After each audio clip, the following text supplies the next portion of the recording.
अन्नदाता का सम्मान करो, सम्मान करो, अन्नदाता का सम्मान करो, भारत का निर्माण करो, किसान एकता जिंदाबाद, जिंदाबाद, जिंदाबाद। आगे आगे आ जाओ कि आप कितनी क्यों रहा रहते हो कि भी उसको लिमिट पे कर रहा है तो वो बताएंगे उनको त्वरित मैं कार्रवाई आपको देखिए एक मिनट तेज भाई, मैं महोदय आपको एक गुजारिश करूँगा भाई, किसान का ट्रैक्टर आप रखो 4 दिन चलाओ अपने यहाँ रोड पे चलवाओ, अपने आपके अधिकारी भी हैं, आपके पास कर्मचारी भी हैं भाई, उसकी एवरेज माप लो आप पहले तो। भाई एक चीज़ बताओ, पहले तो किसान को वैसे ही खाद महंगा मिल गया, डीजल का रेट आसमान छू गया, अब रोड पर ले एक मिनट रोड पर आज नारायणपुर में किसान भारतीय किसान यूनियन के द्वारा बकरूपारा से कलेक्टेड मार्ग की ओर जो है भारी संख्या में किसान निकले हैं और 50 से अधिक जो है ट्रैक्टर में जो है ये निकले हुए हैं और यहाँ पर जो है लगातार जो है प्रदर्शन जो है वो किया जा रहा है, नारेबाजी की जा रही है।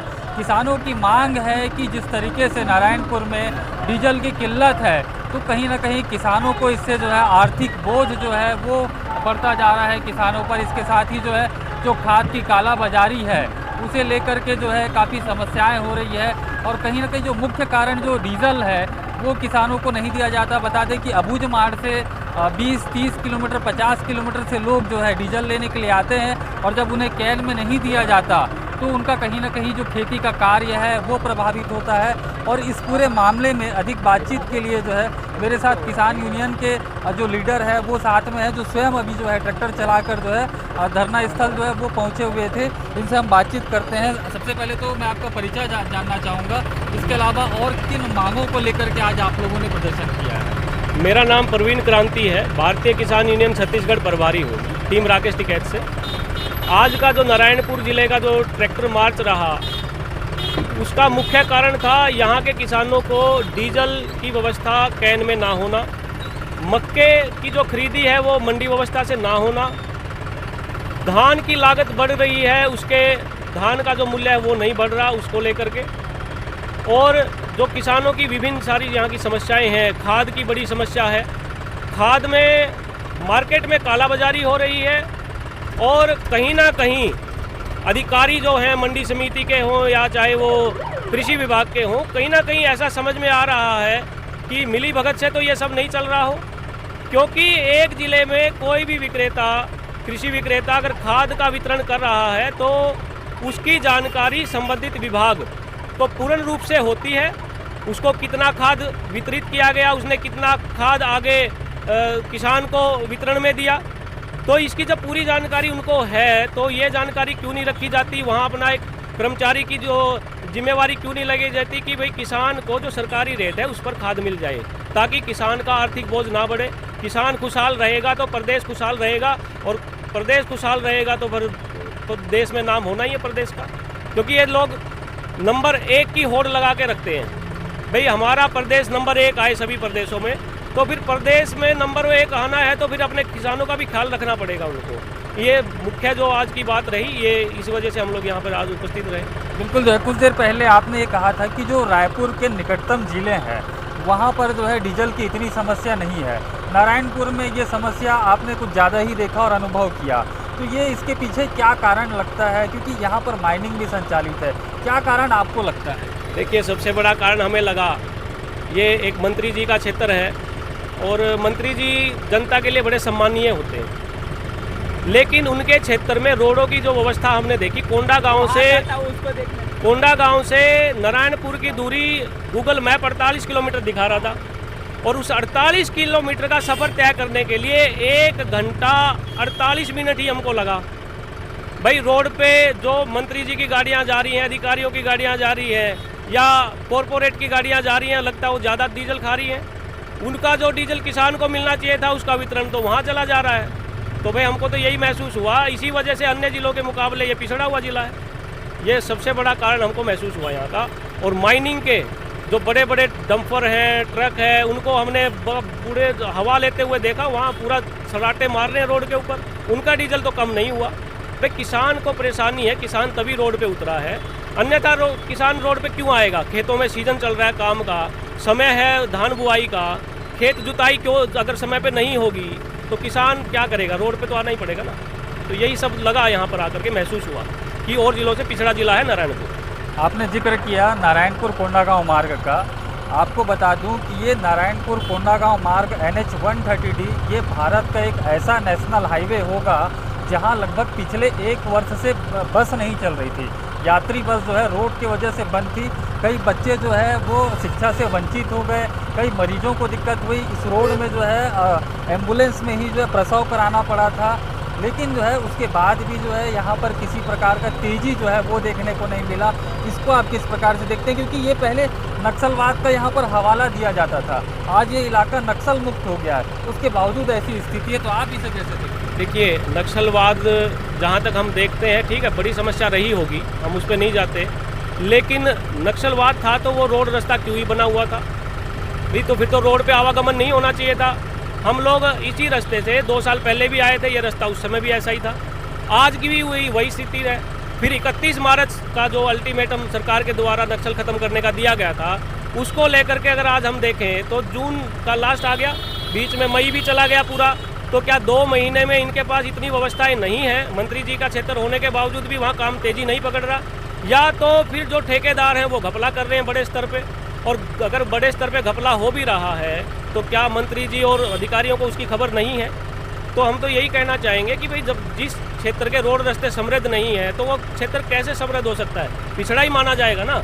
और जबकि केंद्र में भी भाजपा सरकार और प्रदेश में भी और पूर्व प्रधानमंत्री माननीय अटल बिहारी वाजपेयी जी का सपना था ग्रामीण रोड लेकर के, ग्रामीण सड़क योजना उनकी थी, उसके बावजूद ये हाल है इन क्षेत्रों पे। तो ये गंभीर समस्या है, इस पर तुरंत संज्ञान लेकर के तुरंत से काम चालू होना चाहिए। डीजल पेट्रोल की कमी से जो है खेती जो किसानी है वो प्रभावित हो रहा है, किसान प्रभावित हो रहा है, तो इसका जो है सीधा असर जो है वो आम जनता पर, या उद्योगपति भी जो है वो अनाज ही खाते हैं, तो उस पर कैसे किस तरीके से असर पड़ेगा जब किसान परेशान हो? देखिए, सबसे बड़ी समस्या अगर हम आज बात करें तो छत्तीसगढ़ में यहाँ पर आकर जब हम लोग समझे पूरी चीज़ों को तो पता चला कि 15 जून तक यहाँ पर मानसून आ जाता था। आज हो गया है 29 जून, अभी तक के वर्षा आप देख सकते हैं, पूरी गर्मी है, किसी प्रकार के बादल नहीं है और बारिश की उम्मीद भी नहीं लग रही अभी। तो क्या इसके पीछे कारण रहा जंगलों की अंधाधुंध कटाई का? इसके पीछे कारण रहा पहाड़ों का खनन का? भाई इन चीज़ों के ऊपर भी तो जाना पड़ेगा ना, क्योंकि आप पर्यावरण बचाने की तो जगह जगह बोर्ड लगा रखे हैं आपने कि पेड़ ना काटो, आपको ऑक्सीजन नहीं मिलेगी। वन विभाग के बड़े बड़े पोस्टर लगे हुए हैं, जंगल बचाओ, ये हमारी जिम्मेवारी है, लेकिन आप अपने कॉरपोरेट के घरानों को बड़ा करने के लिए पूरा जंगल काट दे रहे हो, जिससे सबसे बड़ा असर हुआ हसदेव का जंगल, जो छत्तीसगढ़ का नहीं पूरे भारत का, मध्य भारत का फेफड़ा कहा जाता है। उसकी कटाई में इतना अंधाधुंध कटाई हुई है। आज भी वहाँ 7 लाख पेड़ों की एक सरकार ने MOU साइन कर दी कि 7 लाख पेड़ काटने का आदेश दे दिया। अगर जो जंगल पहले कटा, उस जंगल के कटने से इतना बड़ा क्लाइमेट में बदलाव आ चुका है, पर्यावरण में बदलाव आ चुका है, अगर ये ऐसे ही जंगल कटते रहे तो बारिश तो वैसे ही खत्म हो जाएगी। और जल नहीं है तो किसान के पास कुछ नहीं है, किसान के पास कुछ नहीं है तो देश के पास कुछ नहीं है। इस देश का जो आम नागरिक है, चाहे वो छोटा दुकानदार है चाहे बड़ा दुकानदार है, उन बड़े और छोटे दुकानदारों को भी किसान का साथ इस लड़ाई में देना चाहिए, क्योंकि अगर किसान की जेब में पैसा नहीं होगा तो बाजार नहीं आएगा, और बाजार में किसान ही सबसे ज़्यादा आता है। आप इसका आकलन करवा सकते हैं, सरकारी आंकड़ों में भी ये छपा हुआ है। और किसान बाजार में कब आता है? जब उसकी फसल का उचित मूल्य, फसल का उत्पादन अच्छा हो जाए, तब किसान बाजार में आता है और बाजार की रौनक को बढ़ाता है। तो इन बातों को ध्यान में रख करके किसान को भी देखना चाहिए, और पर्यावरण का सबसे बड़ा जो एक दोहन हो रहा है, इसके ऊपर संज्ञान लेकर के छत्तीसगढ़ को हम घूम रहे हैं तो समझ में आ रहा है कि पर्यटन स्थल यहाँ पर बहुत बड़े स्तर पर तैयार किए जा सकते हैं। विदेश से, देश से इतने पर्यटक यहाँ आ सकते हैं, जितना रेवेन्यू जंगल को उजाड़ कर ये प्राप्त करेंगे, उससे दुगना रेवेन्यू तो वहाँ से आ जाएगा। सरकार को तो रेवेन्यू चाहिए, तो सरकार को रेवेन्यू जनरेट होने का मार्ग है, तो फिर क्यों यहाँ की खूबसूरती को, यहाँ के पर्यावरण को बर्बाद करने में सरकार लगी हुई है? ये सबसे गंभीर समस्याएं हैं। इन पे मंत्री जी हो, चाहे मुख्यमंत्री जी हो, चाहे देश के प्रधानमंत्री हो, पर्यावरण मंत्री हो, इनको संज्ञान लेना चाहिए। और यहाँ के जो पर्यावरण मंत्री हैं, पर्यटक मंत्री राजेश अग्रवाल जी, जो उनका एक मैं इंटरव्यू सुन रहा था, उनसे पत्रकार महोदय पूछ रहे हैं कि भाई जंगल कटेगा कि बचेगा, और वो बड़ा बेबाकी से बोल रहे हैं ये तो कटेगा। अरे भाई साहब, मंत्री पद की गरिमा तो रखिए, आपके हाथ में इतनी पावर नहीं है क्या कि आप एक जंगल बचा पाओ अपने ही क्षेत्र का? तो ये बड़ी गंभीर समस्याएं हैं, इनको संज्ञान में लेकर के और जनता का जो हित है उसको ध्यान में रख करके, क्योंकि जनता वोट दे करके उनको उस कुर्सी तक पहुंचाती है, उस ऐशो आराम तक पहुंचाती है, उसका ध्यान में रखना चाहिए और जनता के हित का ध्यान में रख करके इस बातों को ध्यान में इनको रखना ही चाहिए जरूर। बिल्कुल जो है जिस तरीके से यहाँ पर जो है किसान प्रभावित हो रहे हैं डीजल की कमी से, तो वहीं जो है आज बड़ा प्रदर्शन वो देखने को मिला है। हमारे साथ जो है कुछ लोकल लीडर भी है, आपका परिचय जानना चाहेंगे और बताएंगे किन मांगों को लेकर के प्रदर्शन किया और कहाँ से लोग शामिल हुए, कितने लोग शामिल हुए। आप दे दो। मैं रुखजी सलाम, भारतीय किसान यूनियन जिलाध्यक्ष नारायणपुर। आज 29/6/2026 दिन सोमवार है। आज हमारा भारतीय किसान यूनियन जिला नारायणपुर की ओर से ये आह्वान रहा कि नारायणपुर जिले के सभी किसान आ जाएं और यहाँ पर तो प्रदेश स्तर प्रदेश कार्यकारिणी भी पहुँची। और हमारे जो आज की मांग जो रही, पेट्रोल जो कि खेती के सीजन में पेट्रोल डीजल जो है किसानों को पर्याप्त मात्रा में दिया जाए, कैनों में दिया जाए। और दूसरी मांग है, हम पिछले बार भी अवगत कराए थे शासन प्रशासन को, वो है मक्का मंडी की व्यवस्था किया जाए। और तीसरी मांग जो है ये महंगाई इतना चरम पर पहुंचा है कि किसान अभी अपने खेती पे ट्रैक्टर जोतने के लिए उसको पैसा नहीं है। और अगर चलो ठीक है, बीजों में, पेट्रोल में, डीजल में, खादों में, सब में अगर इतनी महंगाई बढ़ा दी है तो फिर हमारा दानों जिस पर हम जो दान पैदा करता है किसान, उस पर भी तो MSP के तहत हमको रेट बढ़ना चाहिए ना। जहाँ का वहाँ है। चुनाव से पहले अभी जो प्रदेश की सरकार जो है, उन्होंने कहा था कि हम लोग सरकार पे आएंगे 300 प्रति क्विंटल देंगे, वो वहीं का वहीं है। जबकि खरीफ विपणन 17 के तहत इस पे तो केंद्र सरकार के जो आए हैं, जो हर साल में जो जोड़ा जाता है, उसको इसमें ऐड करना चाहिए। और यहाँ तक कि 3200 से ज़्यादा 87 रुपये कुछ है, ऐसा देना चाहिए, लेकिन इसको नहीं दे रही है। ये कहीं ना कहीं किसानों पे ही ये जो है जो अटैक किया जा रहा है। कितने किसान इसमें लगभग शामिल हुए थे, कितने ट्रैक्टरों में आए थे, कहाँ से लोग आए थे? हाँ, करीबन नारायणपुर जिला से ही ट्रैक्टर आए थे। ट्रैक्टर करीबन 50 थे, हाँ, अनुमानित के हिसाब से 50 थे। और संख्या बोलने से 500 तक लगभग आई किसान। हाँ, तो फिर आगे की क्या रणनीति आप लोगों की रहेगी? कभी भी चाहे कोई भी जिला प्रशासन हो या राज्य प्रशासन हो, कभी भी किसानों की जो मांगों को है ना गंभीरता से, संवेदनशीलता के तहत नहीं लेती है। इससे पहले भी हमने कई मांगों को लेकर ज्ञापन दिया है, फिर भी नहीं लेती है। अगर ऐसी ही स्थिति रहा तो आज देख रहे हैं, नारायणपुर जिला में पहली बार किसानों ने ट्रैक्टर लेकर रोड पे उतरा है। ट्रैक्टर मार्च पहली बार निकला है। ये संकेत है, हमारा एक संकेत है। आगे अगर ऐसी स्थिति रहा तो जरूरी इससे ज़्यादा हम लोकतांत्रिक मतलब संवैधानिक शांतिपूर्ण तरीके से हम उतरेंगे, बिल्कुल उतरेंगे।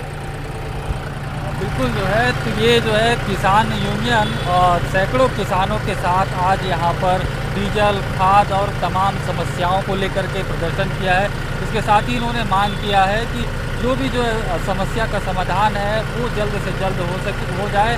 अगर जो है समस्या का समाधान नहीं होता है तो आने वाले समय में और भी शांतिपूर्ण तरीके से इनके द्वारा आंदोलन किया जाएगा। जी, मेरा नाम फूल सिंह कचलाम है। मैं भारतीय कम्युनिस्ट पार्टी का जिला सह सचिव हूँ। आज यहाँ किसान इसलिए एकत्रित हैं, किसानों के साथ बहुत ज़्यादा परेशानी का सामना करना पड़ता है। मैं शुरुआत करूँगा, सारे किसान का जो है 7% इनका जो मैक्सिमम सपोर्ट प्राइस 7% है और उत्पादन लागत है 12% और वर्तमान महंगाई है 14%। इसमें तो 5% ऐसे ही मार दिए किसानों को। और दूसरा मैं ये बोलना चाह रहा हूँ आपके टीवी चैनल के माध्यम से, जो अभी हर जगह भारत देश पेट्रोल निर्यात करता है और अपने किसान, जो किसान अन्नदाता है और पूरे जितने भी औद्योगिक है, सब चीज़ है, मेन किसान अन्नदाता है, तो उसके साथ डीजल कटौती हो रहा है। तो ये मांग है। और तीसरा ये है कि आप देखेंगे जितने भी यहाँ पर 11 आपका धान खरीदी केंद्र है, हर साल मक्का का समर्थन मूल्य लिखा रहता है 2410, लेकिन आज तक सरकार ने जो मैक्सिमम सपोर्ट प्राइस से हो चाहे किसी भी रेट से हो, समर्थन मूल्य से मक्का नहीं खरीद रही है। तो किसानों की मांग जायज़ है, हम इस किसान यूनियन का समर्थन के लिए आए और समर्थन करते हैं।